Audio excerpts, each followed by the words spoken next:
Olá, Luiz, tudo bom? Lucas aqui. Drillich, lembra? Então, Boa noite. esse é o Will, Prazer. meu amiguinho. A Sou gente eu. está aqui desenvolvendo um jogo pro campeonato aí, pro Sim. concurso de vocês. E a gente gostaria de apresentar para vocês para ver se vocês gostam. Então, qual que é a ideia do jogo, né? A gente está chamando o jogo de Tactic Legends. Ele é um jogo inspirado em Final Fantasy Tactics, ele tem algumas coisinhas de Final Fantasy Tactics, mas assim, bem inspirado mesmo, né? Não é Final Fantasy Tactics.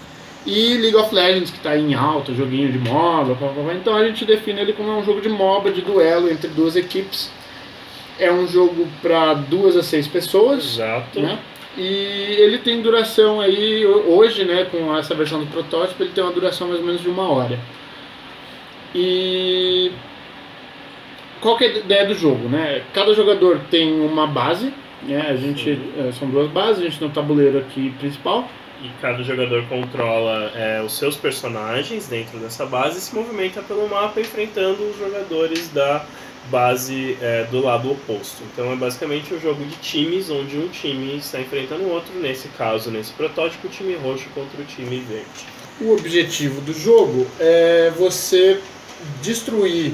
Tem 2 jeitos de ganhar o jogo, né? O primeiro é você tentar destruir a torre principal do outro jogador, ou você ganhar pontos de vitória aqui numa disputa que a gente define como um cabo de guerra de pontos. Mais pra frente a gente explica como funciona, mas é chegar no 5º ponto de vitória, você também ganha o jogo. E acaba o jogo. Beleza? Então esse é a nossa introdução. No nosso joguinho a gente tem 8 personagens. Desses 8 personagens, os jogadores que estiverem participando vão separar 4 personagens aleatórios e o primeiro jogador vai pegar um personagem à sua escolha. O segundo jogador pode escolher 2 personagens à sua escolha e o outro personagem que sobra volta para o primeiro jogador. E a mesma coisa repetida, trocando a ordem de quem escolhe primeiro para a segunda parte dos personagens, são os outros 4 personagens. Onde mais uma vez um escolhe um personagem, o outro escolhe 2 personagens e o último personagem volta para o que escolheu primeiro. Esse é o funcionamento do draft dos personagens. Com isso, cada time terá 4 personagens disponíveis para utilizar no jogo.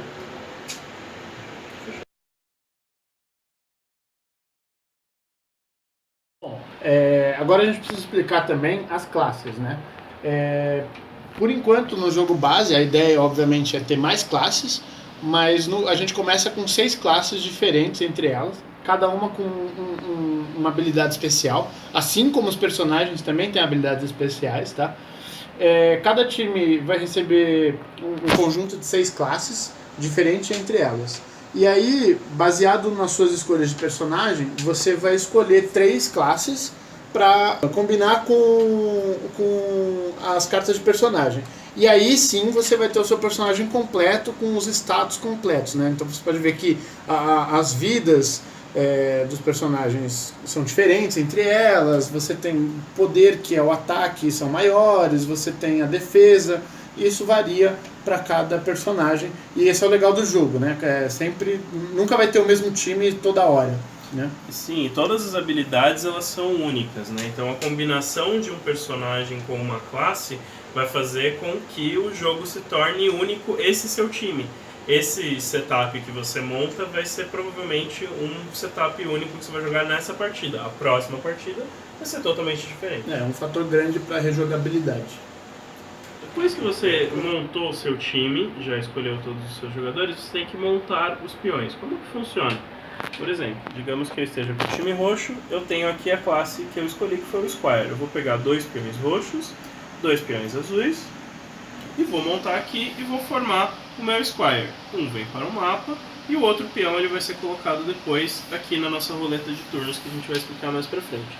Aí você faz o mesmo com os outros peões, sempre pegando 2 da cor do seu time e os 2 da classe que você escolheu. E vai colocando aqui em cima.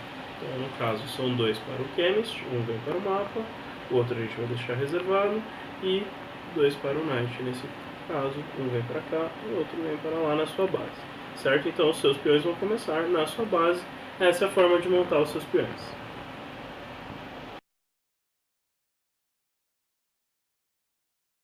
Depois eu também montei o meu time aqui, tá? E aí agora cada time vai montar o seu próprio baralho. Como é que funciona? A gente vai ter 12 cartas de baralho genérico, que sempre vão entrar, tá? E cada classe ela vai ter o seu próprio baralho. Então eu estou usando os personagens amarelo, laranja e branco, que são o arqueiro, o cavaleiro e o sacerdote.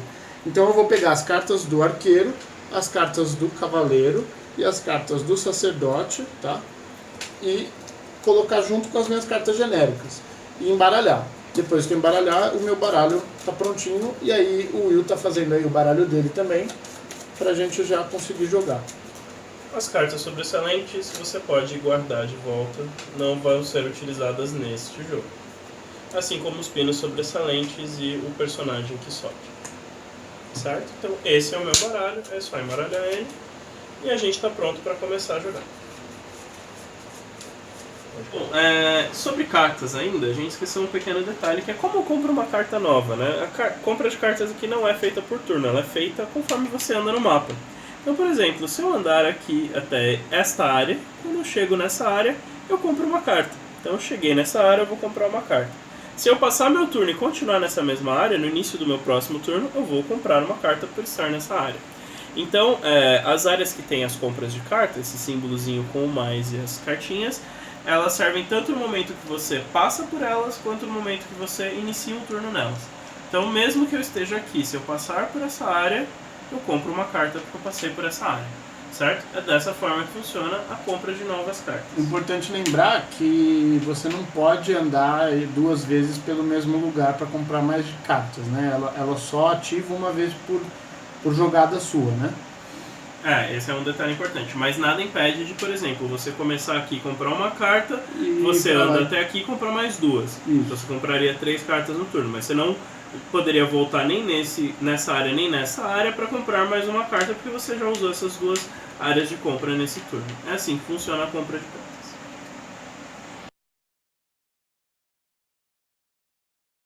Uma parte do setup que a gente tem aqui no jogo, antes da gente começar a jogar efetivamente, é a nossa roleta de turnos. Como que funciona a roleta de turnos? O personagem que estiver na posição 0 é o personagem que joga.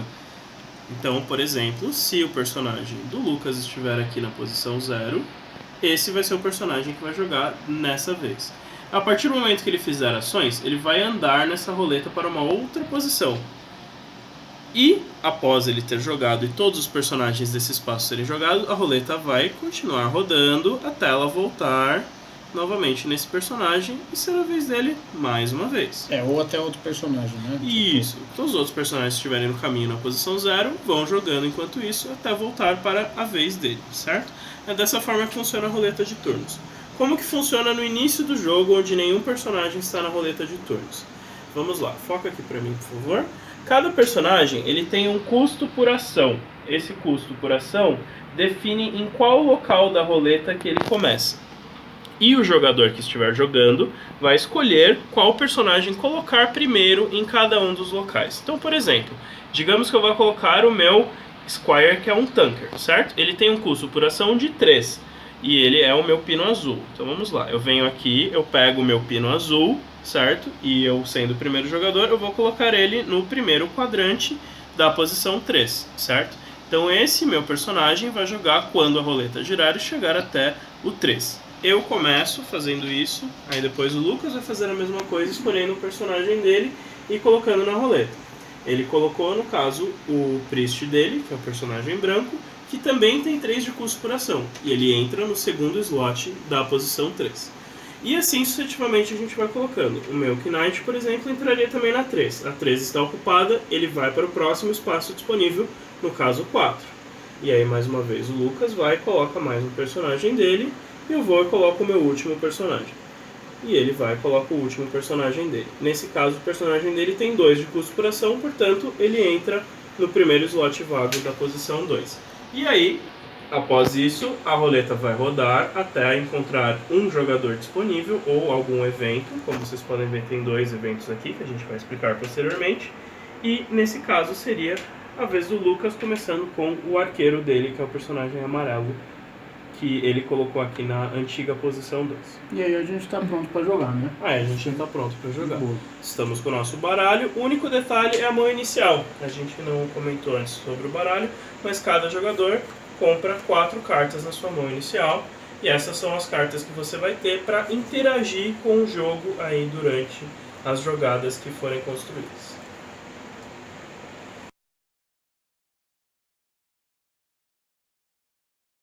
Tá, então vamos lá. Para o jogo agora, o que é importante você saber.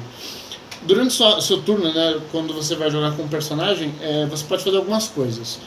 Você tem direito a 2 ações por turno, tá? E essas ações podem ser o quê? A ação mais básica é você voltar para sua base. Tá? Então, por exemplo, eu estou aqui e minha base está sendo atacada, ou eu preciso voltar, qualquer coisa do tipo. Eu gasto uma ação, tá? E eu vou voltar aqui para o território da minha base para proteger ela se eu precisar. A outra ação é aumentar um status, né? Então, eu quero no próximo turno dar mais dano na torre ou matar um personagem. Eu não tenho nada interessante para fazer além disso.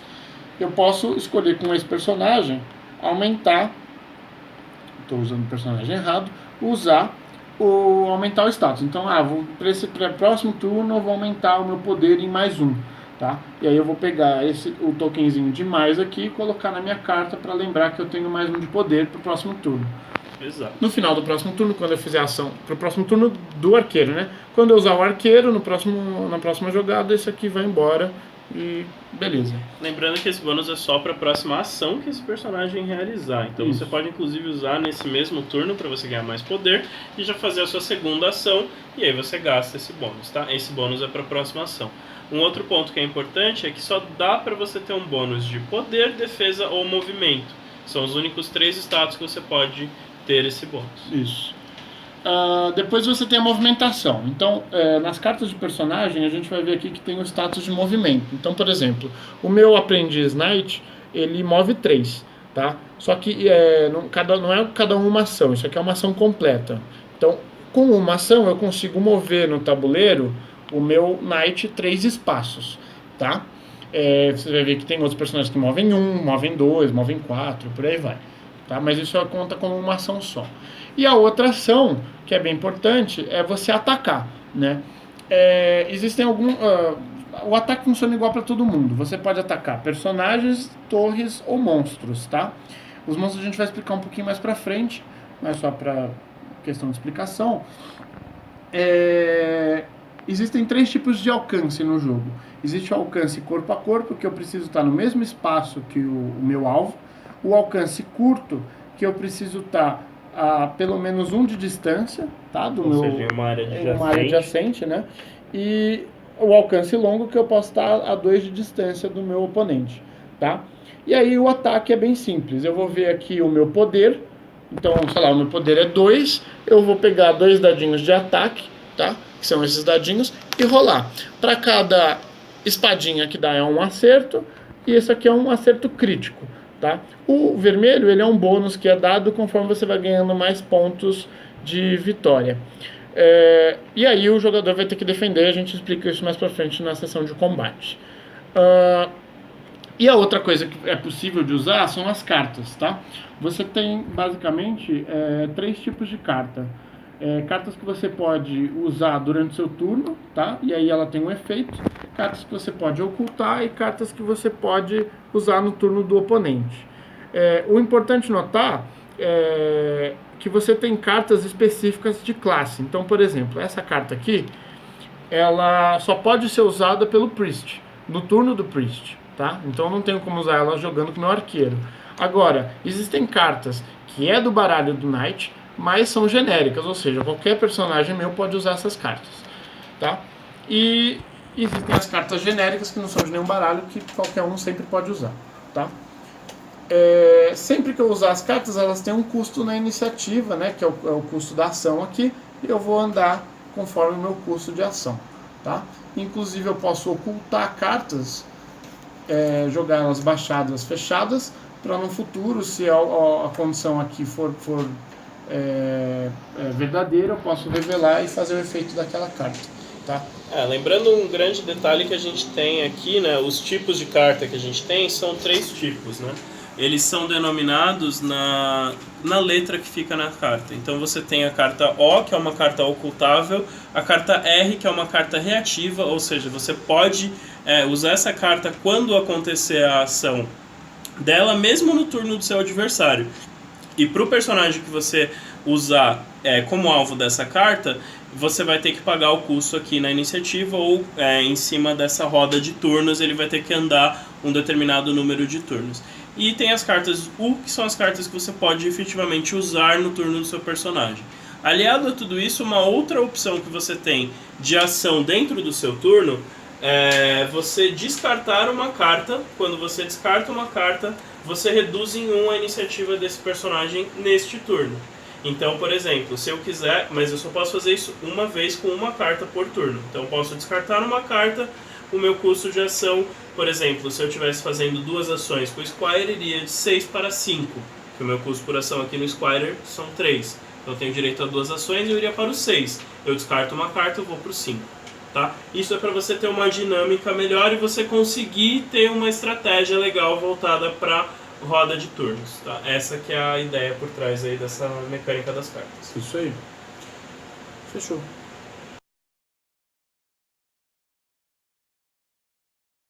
Tá, agora a gente vai explicar o combate, né? Que é quando um jogador ataca o outro ou ataca um monstro. E a torre também. Para atacar, você vai ver aqui na combinação das cartas, cada personagem tem uma quantidade de poder. Então, por exemplo, esse carinha aqui tem 2 de poder, tá? O meu Knight, esse cara aqui. Então ele vai jogar 2 dados de ataque, tá? Os dados de ataque são compostos por acertos normais, erros, né, que não acontece nada, e críticos que não podem ser defendidos com defesas normais, tá? Então, só para dar o exemplo, aqui é um ataque a curta distância, né, porque é o meu Knight. Eu vou jogar 2 dados, e aí, por exemplo, eu fiz um acerto e um acerto crítico, tá? E aí agora, depois do meu ataque, o jogador, o azul, que é o Squire aqui, ele tem 3 de defesa, e agora ele vai jogar a defesa, tá? Então o Will vai jogar a defesa aí. Certo, eu vou pegar os meus 3 dados, que é o equivalente aqui do meu personagem de defesa. Então, como vocês podem ver, meu personagem tem 3 de defesa, eu jogo 3 dados. Eu vou jogar os dados e eu vou ver. Por exemplo, eu tirei 2 defesas normais, não teve nenhuma defesa crítica. A defesa crítica é a defesa vermelha, certo? Então, no meu caso, eu tirei apenas 2 defesas normais. O que vai acontecer é que o crítico que foi causado no ataque, eu não consegui defender com a defesa crítica. Portanto, esse crítico me causa 1 de dano. O ataque normal eu defendi com 2 defesas normais, portanto, ele foi anulado. Então, eu tomo 1 de dano, eu vou pegar aqui 1 de dano, certo? Esse quadradinho vermelho é para representar o dano, e eu vou colocar em cima do meu personagem. Isso significa que ele recebeu um marcador de dano. Quando ele receber marcadores de dano iguais à vida do personagem, ele morre, certo? É assim que funciona. Quando ele morre, quando o personagem morre, ele volta para sua base, tá? Base de origem, e ele toma uma penalidade de 1 ação aqui na roda do turno. Então, por exemplo, se ele está na 1 e ele tem 3 de custo por ação, ele vai andar 3 aqui na roda do turno, ele só vai fazer uma ação agora quando o 0 chegar lá no 4, né? E ele recebe um marcador de morte. O que é esse marcador de morte? Quando o time inteiro tem um marcador de morte cada, o jogador do time adversário que matou uma vez cada integrante do time, ele faz um ponto de vitória, tá? E é um ponto de vitória, ele anda um espaço aqui na track, tá?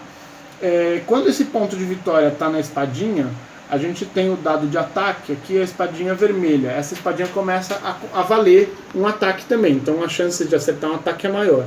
E quando esse ponto de vitória, quando ele chega nos 4 pontos de vitória e tem um crítico, isso aqui começa a ser um crítico, tá? E aí, em vez de um ataque, é um crítico, tem mais chance de dar crítico, e se eu chegar no 5, eu ganhei o jogo, tá? O que é importante dizer, esse ponto de vitória de matar um de cada jogador, ele é permanente. Então, na verdade, você coloca um ícone aqui, dizendo que, na verdade você coloca um ícone aqui, dizendo que independente de onde, quando você anda, você pula, então você anda mais espaços de uma vez só. Isso, ele vira um ícone permanente, esse vermelho não vai ser removido daqui, a gente vai colocar os dois juntos para dizer que você está nesse local, que você ganhou um ponto de vitória, e a partir de agora esse vermelho não sai mais daqui, e a partir do momento que você ganhar ou perder pontos de vitória, você vai pular esse vermelho, a partir de agora, certo? Então é assim que funciona, por exemplo, na morte de todos os personagens. Tá? Então, o combate para monstros e torre são bem parecidos, tá? Os monstros, a gente tem aqui as cartinhas de monstro, tá? Então, por exemplo, esse aqui é o monstro azul, ele fica aqui para indicar que o monstro azul é o The Fallen Demon. O que acontece? Ele tem 3 de vida e 2 de ataque. Sempre que eu atacar um monstro, ele me ataca de volta. É a mesma coisa, eu tenho 2 de ataque, vou atacar ele, dei 1 de dano. Todo monstro tem 1 de defesa, né? Ele joga 1 de defesa para ver se ele rolou, não rolou nada. Ele toma 1 de dano também, a gente põe um marcadorzinho aqui. Quando chegar a 0, e aí ele ataca antes de morrer, né? Ele ataca 2, aí o monstro vai lá, ataca e o meu personagem está atacando defende. Se o monstro morre, quem ganha o bônus é quem matou o monstro, tá? Não quem deu mais dano, é quem deu o último ataque que matou. O monstro morre, ele me dá um ponto de vitória, tá? E esse bônus aqui que tem aqui embaixo, ele vai pro personagem que matou ele. Então, por exemplo, nesse caso, sempre que eu tirar um crítico agora com aquele personagem, vai me dar mais 1 de dano. E eu sempre vou ter mais 1 de poder. Então, meu personagem que tinha 2 de poder, agora tem 3. E aí eu coloco aqui embaixo para indicar que o personagem tem aquele bônus, tá? E isso é a batalha do monstro. O monstro vai embora e ele só renasce no próximo girada de roleta. Exatamente. Todos os monstros eles nascem quando a roleta chega no local que ele estiver. Se ele estiver vivo, ele vai efetuar um ataque no personagem que estiver mais próximo dele. Tá? É assim que funciona. Se 2 personagens estiverem empatados, ele bate nos 2, ou nos 3, ou em todos os personagens que estiverem no mesmo local. Lembrando que o monstro sempre bate em área, certo? Então todo ataque que ele fizer, ele vai atacar todo mundo que estiver na mesma área do personagem que estiver atacando ele, certo? Essa é a mecânica dos monstros e uma boa parte da mecânica de combate. A torre funciona de forma similar. A torre funciona quando você faz um ataque à torre, ela vai responder com um ataque ao personagem que estiver mais próximo da torre. Na escolha, no caso de empate, o jogador que for controlador da torre escolhe em quem que ela bate. Tá? Então ela sempre vai bater no mais próximo. Caso tenha mais de um mais próximo, o jogador controlador da torre vai escolher em quem que a torre vai bater. Tá? É assim que funciona a mecânica das torres. As torres elas têm 2 de defesa e 3 de ataque, as torres menores, né? A torre maior ela já tem 3 de defesa e 3 de ataque. Tá? Quando uma torre morre, é destruída, a gente tira 1 de vida dela, tá? E coloca ela indicando 9. Na posição 9 aqui da roda. Então, por exemplo, aqui. Quando o 0 chegar lá no 9 de novo, essa torre volta a nascer, tá? E se ela ela dá um ponto de vitória sempre que é destruída. E se de novo ela for destruída, ela sai de jogo e o jogador ganha um ponto permanente aqui na track, tá? E essa torre não volta mais. Por que é importante destruir as torres? Porque se você não destruir as torres, você não consegue entrar na base do oponente para destruir a torre principal dele, que é um dos jeitos de você ganhar o jogo. Tá? A última coisinha, um detalhe do combate, quando você derrota um jogador, um personagem do time adversário, você não ganha um ponto, né? Você só ganha um ponto quando destrói, mata o time inteiro uma vez, pelo menos. Mas você ganha um token de reroll, tá? E esse token de reroll você vai colocar aqui no seu estoquezinho de reroll tokens. E o que você pode fazer? Sempre que você rolar um dado, não estou satisfeito com dois erros, então eu posso gastar aquele reroll token para rerolar quantos dados eu quiser uma única vez, tá? E aí é um jeito de dar uma diminuída e recompensar quem derrota os outros personagens. Isso. Dá uma diminuída na sorte. Lembrando que o reroll token você ganha independente do personagem ganhar marcador de morte ou não. Só por matar um personagem adversário, você ganha um reroll token, ele fica aqui, você pode usar qualquer momento, em qualquer rolagem de dados, de ataque, de defesa, você só mantém os dados que você quer manter e joga os outros dados. Isso.